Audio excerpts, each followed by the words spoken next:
O Bom Dia fala agora de um desafio para os profissionais de recursos humanos, que é lidar com os efeitos da adversidade nas empresas.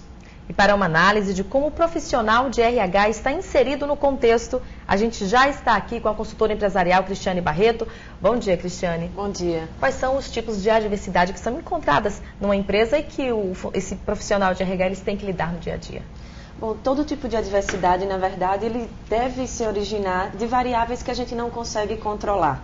Então, um primeiro pressuposto básico para trabalhar com a diversidade seria encará-la como um estímulo ao crescimento e também um estímulo a lidar, né, com aquilo que eu não consigo controlar. Porque todos nós adoraríamos controlar todo o nosso contexto, tanto no âmbito organizacional, no nosso trabalho, na nossa carreira, como também no âmbito pessoal. É importante que as dicas que a gente está dando aqui toda semana fiquem claro para todos, né, que elas podem ser utilizadas também na vida, porque a forma quanto mais a gente aprende a lidar com a nossa carreira, a se relacionar, a se comunicar, a buscar metas, encarar desafios no dia a dia do trabalho, assim também a gente deve levar para outros âmbitos da nossa vida. Antigamente a gente ouvia muito falar sobre coeficiente da inteligência, o QI. Então, profissional que tivesse um excelente QI, ele ia se dar bem no mercado, ele ia conseguir uma carreira brilhante, ele ia conseguir atingir resultados, né, inesperados pela organização, superando desafios. Depois do coeficiente, né, da inteligência, começou a se falar muito sobre o coeficiente emocional,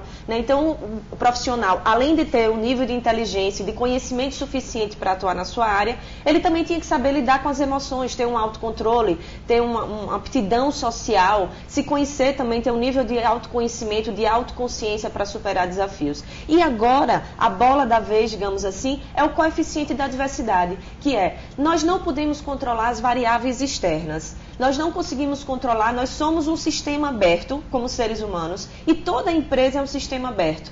Ou seja, ela tem variáveis internas que ela controla, que depende somente dela, e ela tem variáveis externas que estão aí, como por exemplo uma crise econômica, a gente não tem como segurar, como controlar isso. Então hoje um profissional que vai ter um diferencial é aquele que sabe lidar com a crise, que sabe lidar com a adversidade, que sabe lidar com a queda. E nada melhor do que, se você tiver passado por isso na sua vida pessoal, você vai levar isso para a organização. Então, vamos dar um exemplo, um gerente financeiro que sempre trabalhou com um caixa alto, que nunca teve problema de caixa numa empresa, ele precisou de organização, de disciplina, de planejamento. No entanto, se aquela empresa passou por uma crise, ou seja, uma adversidade, uma variável que ele não consegue controlar, ele precisou desenvolver alguns comportamentos, algumas competências comportamentais para superar aquela crise. E uma quarta inteligência que está se falando muito no mercado, a gente já tem uma enxurrada de livros em todas as livrarias do nosso país, e na maioria das vezes autores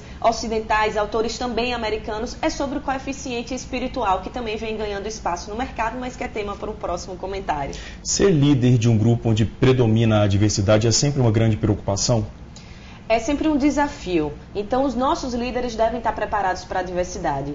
Com certeza, na nossa vida, na nossa carreira, na empresa que a gente está, vai aparecer alguma situação onde a gente não esperava. E aí o líder precisa saber controlar isso até para cuidar da sua equipe, porque a diversidade ela gera um estímulo. Ou seja, se eu tenho uma diversidade, isso pode ser uma grande oportunidade para eu me desenvolver. Ou eu me desenvolvo, ou eu caio no papel da vítima, que aí eu paraliso. Mas também as equipes que têm um nível de adversidade por muito tempo elevado, essa equipe pode ficar exausta, cansada e a produtividade cair. E aí sim, entra um importantíssimo papel do líder para cuidar dessa equipe e transformar essa diversidade num grande desafio e em grande oportunidade de crescimento para toda a equipe.